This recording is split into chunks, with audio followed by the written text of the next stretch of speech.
in the past 2 weeks, we've learnt a great deal about moral equivalence, cowardice and depravity from the quisling left, who looked at the barbaric savagery unleashed on Israeli civilians and then demanded restraint from the only Jewish state in the world, restraint from the worst attack, after the worst attack against the Jewish people since the Holocaust.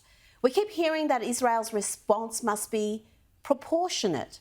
Indeed, the far-left Monthly went on to accuse Israel of war crimes for defending itself. But what is a proportionate response? What would satisfy the suicidally stupid left? On Friday night on the Rita Panahi show, I asked one of the finest thinkers of our generation, Douglas Murray, whether Israel's counter-offensive should be proportionate. This was his response.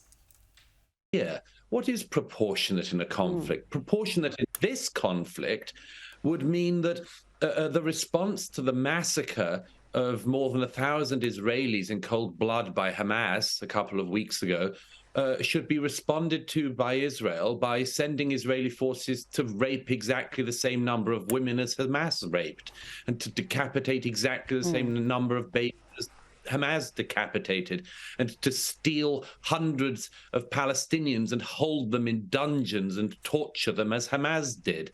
I mean, it's obscene to even think in these terms, and yet that's what proportionality would mean in this conflict. When people say proportionate, that the Israeli response must be proportionate, there are several things they're doing. One is that they are showing that they are utter ignoramuses because they know nothing about Israel's war since 1948, when its neighbors have repeatedly attempted to annihilate it. And they don't seem to realize that, as has very often been said, not least, I think, by Golda Meir. You know, if Hamas laid down its arms, if the Palestinian extremists, jihadists laid down their arms, there'd be peace. Whereas if Israel laid down its arms, there'd be no Jewish state. The only sane response is the complete and utter annihilation of Hamas and any like-minded Islamist extremists who want to destroy Israel, who do not believe in its right to exist. The dangerous idiocy of the Greens, the Squad, the leftist media and activists is laid bare when they demand a proportional response. These people should not be taken seriously. They should be mocked, not indulged. These are the same clowns who scream Nazi at anybody who, I don't know, accidentally misgenders someone, but they not only condemn Israel, but carry water for a regime that would kill them. That's not hyperbole. That's the sad truth about attitudes to alternative lifestyles in places like Gaza. The woke anti-Israel activists in the West are fools, useful idiots for extremists, and mockery is all they deserve. And that's all they got from our friend comic Alex Stein, who sought to highlight the pure insanity of members of the LGBTQIA+ community standing for Palestine with this routine, which he unveiled at a council meeting in Plano, Texas.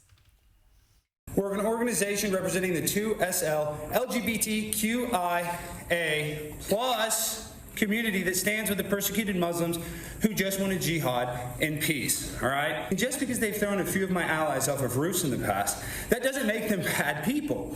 We must look past that because, you know, this is 2024. Palestine is changing, and just because gay people have had to run to Israel for protection in the past doesn't mean anything.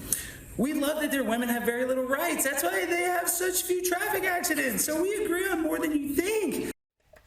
He also wrote a song for the occasion, but I can't play it on a family-friendly program like this.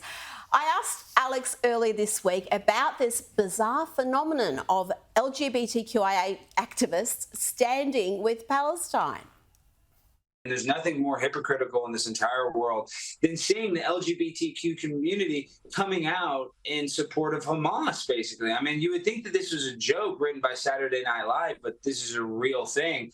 And if they were to go to Palestine, they would literally be thrown off a roof. I mean, that's not hyperbole. That literally happened. So it's just kind of shocking, I guess you would say, that people have such strongholds in their identity politics that they can't even, you know, see the nuance of supporting an organization that literally wants to kill people because of their sexual orientation.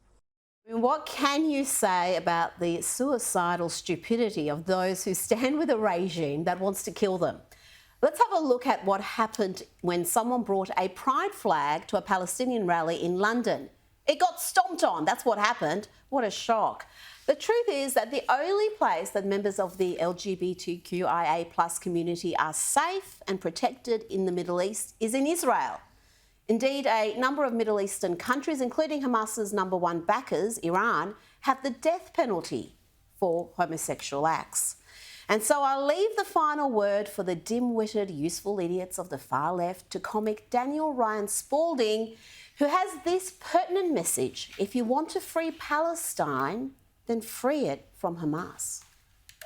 I think it's a little ironic that the people who seem to be defending Hamas online are also the ones they'd be most likely to kill. Oh, no, I'm sure the Islamic terrorists would love you, queer intellectual feminist. We're freedom fighters. They're fighting for their land, and I'm fighting for my right to purple hair. What the I'm sorry, if your reaction to people being slaughtered, beheaded, raped, and burned alive isn't complete and utter disgust and horror, if your reaction is, yeah, but I mean, why? See it from their perspective, you need to get your head checked, okay? I'm sure Jeffrey Dahmer had a rough childhood. That doesn't mean I empathize with him. If you want to free Palestine from Hamas.